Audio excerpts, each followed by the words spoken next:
एक गांव में गोवर्धन नाम का एक किसान रहता था। गोवर्धन अपने खेत में सही समय पर पानी जुटाने के लिए मोटर पंप का उपयोग करता था। एक बार किरण नाम का एक किसान आकर, अरे गोवर्धन, इस बार तुम्हारा फसल अच्छे से उगा है, कितनी हरियाली है देखो।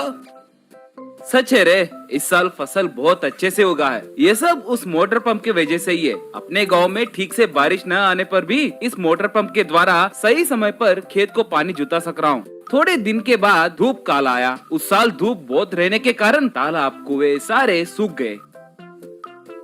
गोवर्धन के वाटर पंप से पानी भी नहीं आ रहा था। ये कैसी धूप है भगवान, तालाब, कुएं सब सूख गए। इस गांव में वैसे भी बारिश ज्यादा नहीं गिरती है ना, अब कैसे, सोच रहा था। उस शाम घर के पास गोवर्धन अपने पत्नी से, ये क्या, इस साल धूप इतनी तेजी से बढ़ रही है, पूरा फसल खराब हो जाएगा, सोचकर ही डर लग रहा है। आप फिक्र मत कीजिए, अपने घर के सामने वाले कुएं में से पानी लेकर जितना हमारे खेत को पानी दे सकते हैं उतना पानी डालेंगे। वैसे कुएं में कितना पानी रहेगा? ज्यादा से ज्यादा थोड़े लीटर की पानी होंगे। अगर वो भी हो गया तो हमारे लिए पानी कैसे? ठीक है, तुम्हारे कहे जैसे ही पहले अपने खेत को पानी डालेंगे, कम से कम उसके वजह से 10 लोग तो भी खाना खा सकते हैं ना। ऐसे अगले दिन थोड़े घड़ों की सहायता से कुएं में से पानी निकाल कर खेत में डालने लगे। थोड़े दिन के बाद वो मोटर पंप भी धूप की वजह से खराब हो गया।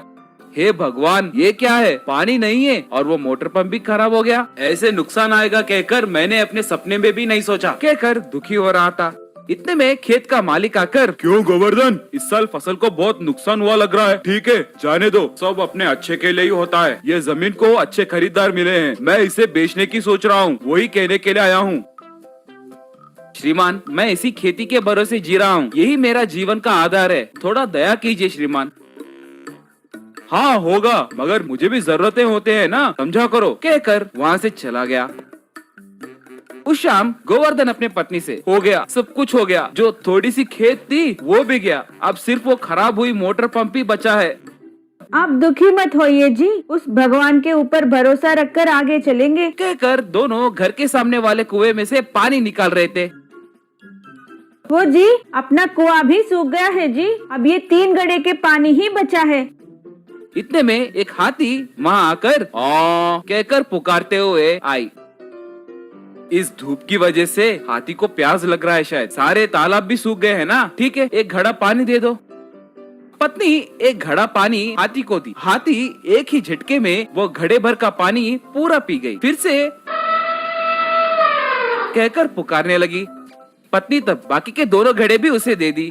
वो हाथी 3 घड़े का पानी पीकर अपने प्यास को बुझाई और वो हाथी गायब हो गया। थोड़ी देर के बाद चमकते हुए एक गोल्डन वाटर पंप उनके आगे प्रत्यक्ष हुआ। वो वाटर पंप को देखकर पति पत्नी दोनों आश्चर्य हो गए।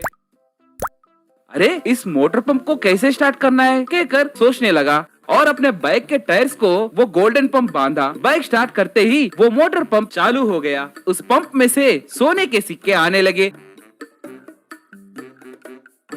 ओ जी, ये देखो जी, सोने के सिक्के आ रहे हैं जी, सोने के सिक्के। इससे हमारी गरीबी दूर हो जाएगी जी, हम करोड़पति बन गए जी। ये सोना मुझे नहीं चाहिए, मेरे लिए मेरा खेत ही सोना है। 10 लोगों को खाना खिलाने वाली जमीन से बढ़कर और कुछ नहीं चाहिए मुझे। ये गोल्डन वाटर पंप अगर पानी देता तो और अच्छा रहता। बस वो गोल्डन वाटर पंप से पानी आने लगा। वो जी, ये सोने के सिक्के लेकर उन्हें बेचकर आया पैसों से जमीन खरीदेंगे ना। वो जमीन में ये गोल्डन वाटर पंप के द्वारा पानी डालेंगे जी। अपने पत्नी के कहे जैसे ही थोड़े सोने के सिक्कों को बेचकर जमीन खरीदकर गोल्डन वाटर पंप को लगवाया। अपने बाइक को स्टार्ट करते ही गोल्डन वाटर पंप से पानी आने लगा।